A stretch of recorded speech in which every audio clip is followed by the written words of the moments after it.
So it's that time of the year again where Amsterdam becomes a little bit of a madhouse. If you're here, you probably know what I'm talking about. I'm talking about people camping out in the woods, everyone with luggage on campus, and one single topic that dominates just about every single conversation. The topic is finding a house in Amsterdam, and the people in question are international students just like me. Students which in most cases were super hyped to come study in Amsterdam and were absolutely not prepared for the fact that finding a house here is basically volunteering to the Hunger Games. Okay, I may be exaggerating here. The thing is, it's impossible to study in Amsterdam without actually having a flat here as well, although I'm not sure. I'm sure some people have tried. And the universities won't do much come September to help you find housing. As a matter of fact, University of Amsterdam's website as of right now is telling students to please stay where you are if you don't have a house yet. Yeah, thanks for the great tip. So this video is for anyone wondering how on earth am I going to beat the Amsterdam housing market. So let's jump right in.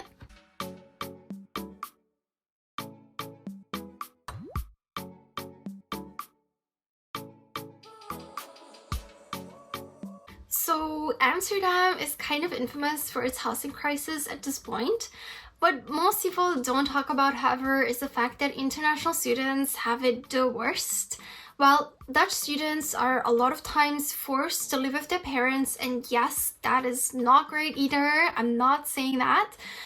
International students actually are at risk of losing their place of study if they don't manage to find a house. Plus, if you're a student, you also don't have any income, making it even harder to find something on the private rental market. But there are a few things that you can do to make sure you don't have to go home quite yet.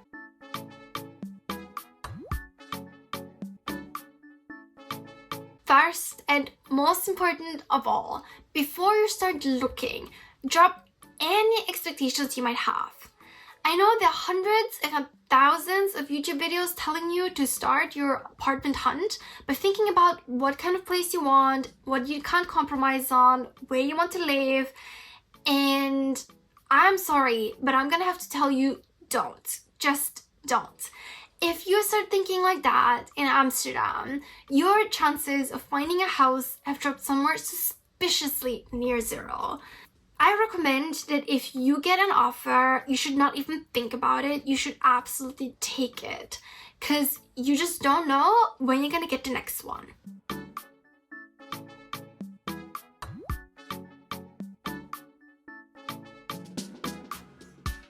Okay, next.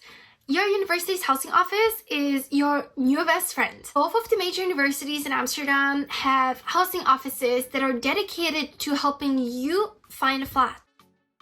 The catch is you need to do this ASAP, usually 3 to 4 months before you are slated to come to Amsterdam.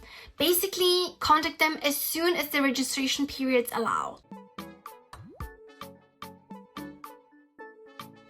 This service isn't necessarily free, I should mention, but over the long term, I swear, it's going to save you so many headaches organizing your own housing. And you'll probably also save on rent long term.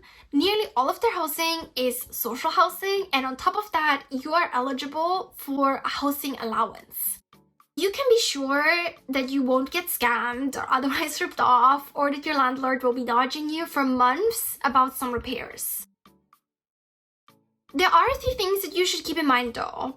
One, the housing office will only offer you a place that is a room or a studio for up to 1 year, minimum is 1 semester. And after that, you still have to find your own place to live. The other thing is that you will only get a couple of days to accept the offer that they've given you, and you will get some very vague information about it. In my case, all I got was, I think just how big the place was, where it is, the address, and a very grainy picture. I recommend finding out anything you can about the place through Google or for your social network, but coming back to tip 1, I would recommend you take it regardless.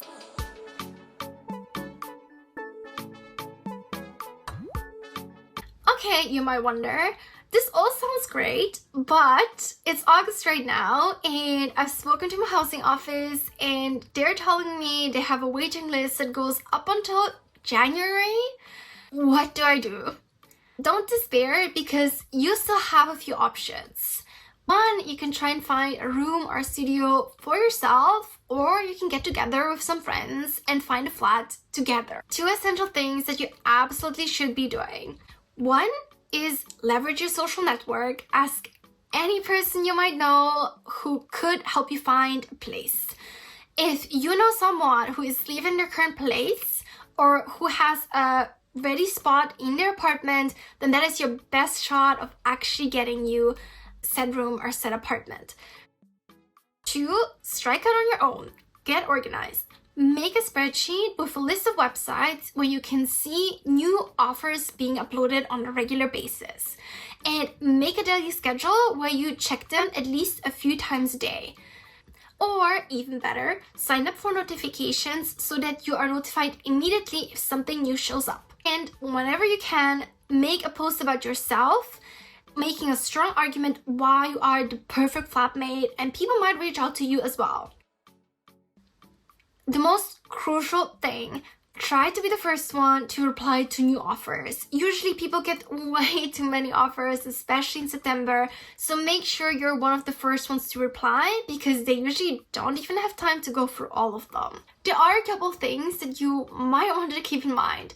Getting a room in a flat share is by far the most competitive and brutal process that there is. You usually will have to apply and then go through a lengthy process with at least one interview and maybe even a group interview to actually get a room. Amsterdam is so insane that getting an offer for a room is way harder than getting an offer for a job. Don't be surprised when you see room ads asking for super specific things like you not being in your room too much, or on the phone too much, or being at home too much, or sharing super specific hobbies with your flatmates. This is very normal in Amsterdam. I have to be realistic here, and I will say that unless you are the perfect incarnation of the flatmate that they have in mind, and you're also super charismatic and funny but not too loud, it will be very difficult in autumn to actually get a room in a flat share. And I actually don't know many people who manage to pull it off. So if you do, you have my full respect. There's of course also the option of finding a flat together with a couple of your friends. The issue with that is that a lot of landlords might not take you seriously if you don't have any significant income, which usually students don't, and they will usually prefer full-time employees.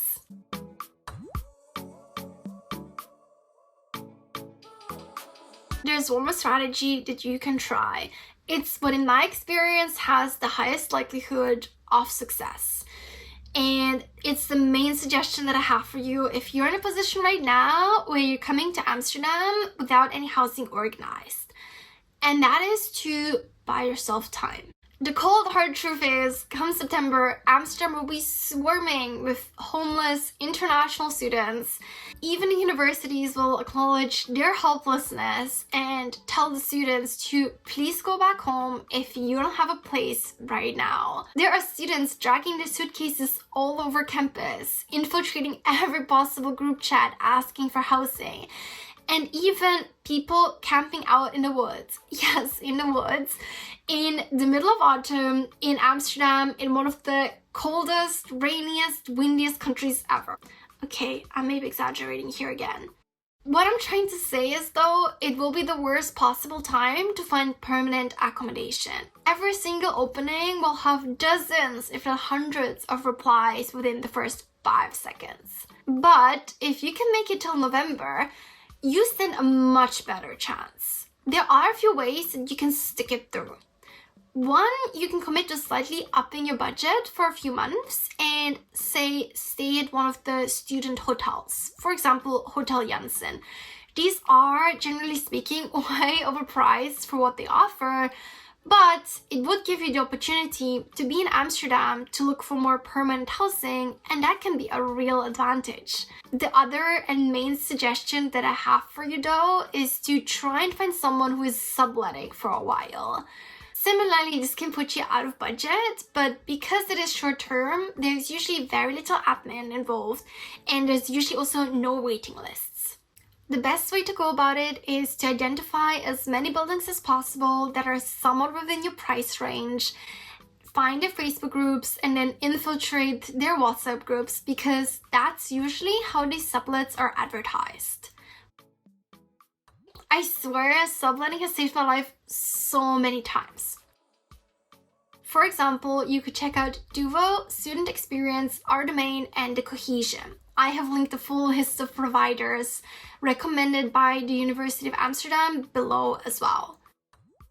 You could even temporarily crash at a friend's place. In the meantime, chances are getting higher that your housing office might come back with an offer, or that the competition around the rooms dies down.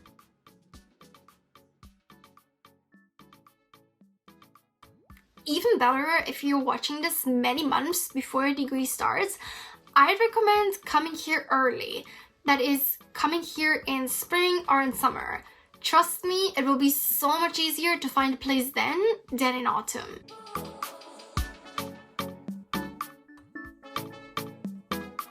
Last but not least, don't limit yourself to Amsterdam only.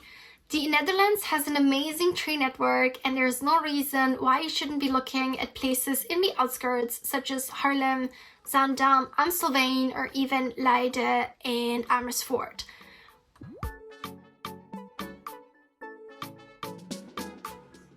There will be far less competition, you get to save on rent, and the commute will be a breeze. It might even be quicker than living out in Amsterdam's New West. And that was it. Those were my 5 tips for getting a roof over your head in Amsterdam. All that's left to do for me is to wish you good luck. May your search be short and successful.